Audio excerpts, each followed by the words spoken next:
Johor மாநில சட்டமன்றம் கலைக்கப்பட்டதை தொடர்ந்து நெகிரி செம்பிலான் மாநில சட்டமன்றமும் கலைக்கப்பட்டாலும் இரு மாநிலங்களுக்கும் ஒரே நாளில் தேர்தல் நடத்தப்படாது என்று தேர்தல் ஆணையம் இன்று தெரிவித்துள்ளது.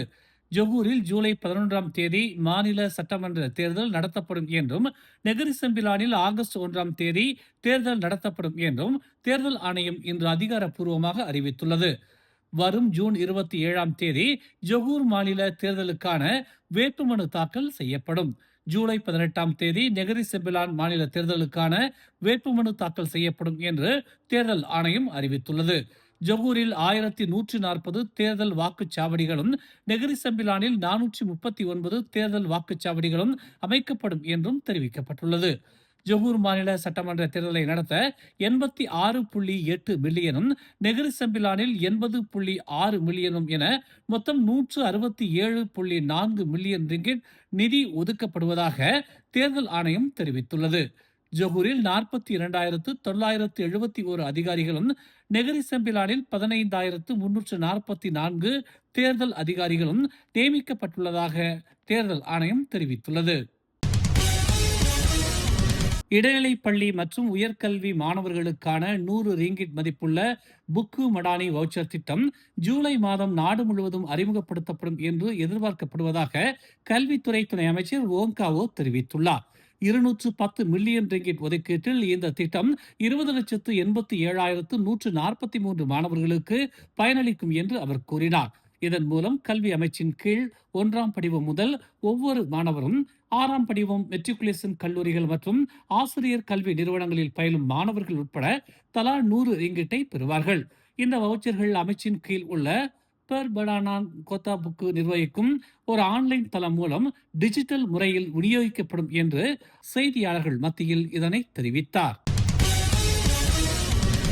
முஹிதீன் யாசின் தலைமையிலான பெசாத்து கட்சி இஸ்லாமிய கட்சியான பாஸ் கட்சியை மறைத்துவிடும் என்ற பயம் மற்றும் ஒருவேளை பொறாமையின் காரணமாகவே பாஸ் கட்சி பெசாத்து உடனான உறவை துண்டித்துக் கொண்டதாக உரிமை கட்சியின் தலைவர் பி ராமசாமி இன்று தெரிவித்துள்ளார்.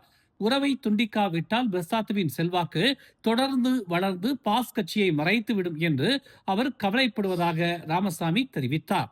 முஹிதீன் தலைமையிலான தளர்வான கூட்டணியான இகாத்தான் பிகாத்தின் தயாரின் ஒரு பகுதியாக இருக்கும் உரிமை கட்சியின் தலைவரான ராமசாமி, பெசாத்துவை விட பாஸ் கட்சிக்கு வலுவான தேர்தல் ஆதரவு இருந்தாலும் அதன் செல்வாக்கு பெரும்பாலும் தீபகற்ப மலேசியாவின் சில மாநிலங்களுக்குள் மட்டுமே கட்டுப்படுத்தப்பட்டுள்ளது என்று கூறினார்.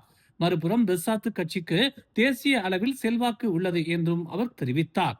பாஸ் கட்சியின் தலைவர்களை விட முஹிதீன் அதிக மக்கள் ஆதரவை பெற்றுள்ளார் என்றும், அதே நேரத்தில் பெசாத்து மலாய்க்காரர்கள் மற்றும் மலாய்க்காரர் அல்லாதவர்கள் இருவரின் ஆதரவையும் ஈர்க்க முடிந்துள்ளதாகவும் ராமசாமி குறிப்பிட்டார்.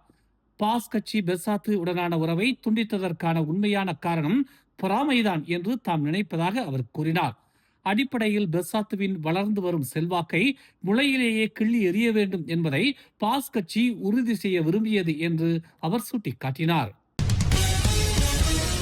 பேரா தாப்பா அருகே அண்மையில் ஒரு மலை ஏறுபவர் 2 வாரங்களாக காணாமல் போனதை தொடர்ந்து ஏற்பட்ட பாதுகாப்பு குறித்த கவலைகளை அடுத்து இனி அனைத்து நிரந்தர வன காப்பகங்களிலும் சில மலையேற்ற நடவடிக்கைகளுக்கான விண்ணப்பங்களை ஜூலை 1ஆம் தேதி முதல் தற்காலிகமாக ஸ்லாங்கூர் அரசு நிறுத்தி வைக்கும் என்று தெரிவித்துள்ளது.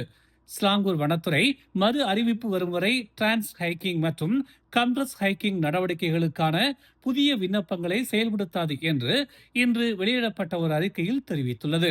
மேலும் இந்த உத்தரவுக்கு கீழ்ப்படியுமாறு பொதுமக்களுக்கு நினைவூட்டப்பட்டதுடன் மாநில வன சட்டங்களின் கீழ் விதி மீறுபவர்களுக்கு 5 ஆண்டுகள் வரை சிறை தண்டனை, 30,000 ரிங்கிட் வரை அபராதம் அல்லது இரண்டும் விதிக்கப்படலாம் என்றும் எச்சரித்துள்ளது. அதிக ஆபத்துள்ள பல மலையேற்ற பாதைகளில் கம்ப்ரஸ்ட் ஹைக்கிங் நடவடிக்கைகளுக்கு தடை விதிக்கும் பேராக் வனத்துறையின் இதே போன்ற முடிவை தொடர்ந்து இந்நடவடிக்கை மேற்கொள்ளப்பட்டுள்ளது. பாஸ் கட்சியின் தலைவர் தான்ஸ்ரீ அப்துல் ஹடி அவாங் நாளை தானா மேராவில் நடைபெறவுள்ள ஹம்சா ஜைனுடீனின் ரீசெட் மாநாட்டை அதிகாரப்பூர்வமாக தொடக்கி வைக்க ஒப்புதல் அளித்துள்ளார். இந்த தகவலை பாஸ் கட்சி தலைவரின் அரசியல் செயலாளரான முகமது ஷாகிர் சே சுலைமான் அறிவித்துள்ளார். அவரது அறிக்கையின்படி ரீசெட் மாநாட்டின் தொடக்க நிகழ்வில் அப்துல் ஹடி அவாங் பங்கேற்று சிறப்புரையாற்ற உள்ளார் என்று தெரிகிறது. இந்த மாநாடு அரசியல் மற்றும் சமகால தேசிய விவகாரங்கள் தொடர்பான முக்கிய கலந்துரையாடல்களுக்கான தளமாக அமையும் என்று எதிர்பார்க்கப்படுகிறது. மேலும் நாளைய தினம் 2 முக்கிய நிகழ்வுகள் நடைபெற உள்ளதாகவும் முகமது ஷாகிர் தெரிவித்துள்ளார். ஸ்லாங்கூர் மாநிலத்தின் கடலோர பகுதிகள், குறிப்பாக சபா பெர்னாம் கடற்பரப்பு சட்டவிரோத குடியேற்றவாசிகள் நாட்டிற்குள் நுழையும் வழித்தடமாக மட்டுமல்லாமல் அவர்கள் தங்கியிருக்கும் இடங்களாகவும் பயன்படுத்தப்பட்டிருக்கலாம் என்ற தகவல் ஒருங்கிணைந்த அமலாக்க நடவடிக்கையின் மூலம் தெரிய வந்துள்ளது. ஸ்லாங்கூர் தேசிய பாதுகாப்பு மன்றம் ஒருங்கிணைப்பில் மலேசிய காவல்துறை, மலேசிய கடல்சார் அமலாக்க முகமை, குடிநுழைவுத்துறை மற்றும் பல்வேறு அமலாக்க அமைப்புகள் இணைந்து நேற்று இந்த விரிவான சோதனை நடவடிக்கையை மேற்கொண்டன. இந்நடவடிக்கையில் கடல் மற்றும் தரைவழி சோதனைகள் ஒரே நேரத்தில் முன்னெடுக்கப்பட்டதாக ஸ்லாங்கூர் காவல்துறை தலைவர் முகமது ஜைனி அபு ஹசான் தெரிவித்தார். நேற்று தொடங்கி இன்று அதிகாலை வரை நீடித்த இந்த சிறப்பு நடவடிக்கையில் சுமார் 250 அதிகாரிகளும் அமலாக்க பணியாளர்களும் பங்கேற்றனர். கடலோர பகுதிகளில் சட்டவிரோத நடவடிக்கைகளை முறியடிப்பதுடன் நாட்டின் பாதுகாப்பை வலுப்படுத்தும் நோக்கில் இதுபோன்ற ஒருங்கிணைந்த சோதனைகள் தொடர்ந்து முன்னெடுக்கப்படும் என்று முகமது ஜைனி அபு ஹசான் கூறினார். 2022ஆம் ஆண்டு ஒற்றுமை அரசாங்கம் அமைக்கப்பட்டதிலிருந்து பக்கத்தான் ஹரப்பான் மற்றும் பரிசான் நேஷனல் இளைஞர் அணிகளுக்கு இடையில் இதுவரை எந்த ஒரு அதிகாரப்பூர்வ சந்திப்போ அல்லது கூட்டமோ நடைபெறவில்லை என்று பக்கத்தான் ஹரப்பான் இளைஞர் பிரிவு தலைவர் ஊகா லியோங் தெரிவித்துள்ளார். டிஏபி சோசலிஸ்ட் இளைஞர் அமைப்பின் தலைவருமான அவர் மத்திய அளவில் இரு கூட்டணிகளும் இணைந்து செயல்பட்டு வந்தாலும் இளைஞர் அணிகள் தனியாக கூட்டம் நடத்த வேண்டிய அவசியம் இதுவரை ஏற்படவில்லை என்று கூறினார். ஒற்றுமை அரசாங்கம் தொடர்பான ஆலோசனைகள் மற்றும் கலந்துரையாடல்கள் அனைத்தும் கட்சிகளின் உயர்மட்ட தலைமைகள் வழியாகவே நடைபெற்று வருவதாகவும் அதுவே தற்போதைக்கு போதுமானதாக இருப்பதாகவும் அவர் விளக்கமளித்தார். குவாந்தான் கெபெங் தொழிற்பேட்டையில் உள்ள ஒரு கழிவு மேலாண்மை ஆலையில் ஏற்பட்ட தீ விபத்தில் அடர்த்தியான கரும்புகை வானில் பரவியதால் முன்னெச்சரிக்கை நடவடிக்கையாக சுமார் 200 மாணவர்கள் வெளியேற்றப்பட்டனர். கெபெங் அவசர கால பரஸ்பர உதவி பிரிவு மற்றும் அருகில் உள்ள தொழிற்சாலைகளை சேர்ந்த தன்னார்வலர்கள் உட்பட சுமார் 100 தீயணைப்பு வீரர்கள் மற்றும் பணியாளர்கள் கிட்டத்தட்ட 2 மணி நேரம் தீயை அணைக்கும் பணியில் ஈடுபடுத்தப்பட்டனர்.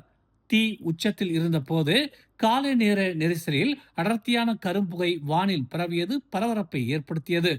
இந்நிலையில் அந்த ஆலைக்கு அருகில் உள்ள கெபெங் மேம்பட்ட தொழில்நுட்ப பயிற்சி மையத்தின் விடுதியில் இருந்து சுமார் 200 மாணவர்களை முன்னெச்சரிக்கை நடவடிக்கையாக வெளியேற்றப்பட்டதாக பகாங் தீயணைப்பு மற்றும் மீட்புத்துறை இயக்குனர் டத்தோ முகமது ராசாம் தாஜா ரஹீம் கூறினார். பதப்படுத்தும் நிலையத்தில் தொடங்கிய தீ பின்னர் சேமிப்பு கிடங்கிற்கு பரவியதாகவும் எளிதில் தீப்பற்றக்கூடிய பொருட்களால் அது மேலும் தீவிரமடைந்ததாகவும் நம்பப்படுகிறது. எண்ணெய் சார்ந்த கழிவுகள் சுத்திகரிக்கப்படும் பதப்படுத்தும் நிலையம் முற்றிலுமாக அழிந்தது. அதே நேரத்தில் சேமிப்பு கிடங்கு பகுதி அளவு சேதமடைந்தது. காலை 8:25 மணிக்கு தீ கட்டுக்குள் கொண்டு வரப்பட்டது என்று அவர் இன்று ஆலைக்கு வெளியே செய்தியாளர்கள் மத்தியில் பேசினார்.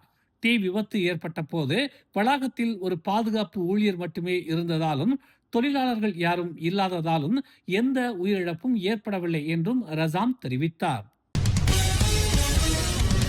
மேலும் செய்திகளை தெரிந்து கொள்ள தமிழ் மலர் இணையதளம், தமிழ் மலர் செயலி மற்றும் மலர் டிவி யூடியூப் சேனலை வலம் வாருங்கள். எங்களோடு இணைந்திருக்க மலர் டிவியை பதிவு செய்து கொள்ளுங்கள். உறவுகள் மகிழ்ந்திட விருப்பம் மற்றும் பகிர்வு சேவையை சொடுக்கிடுங்கள்.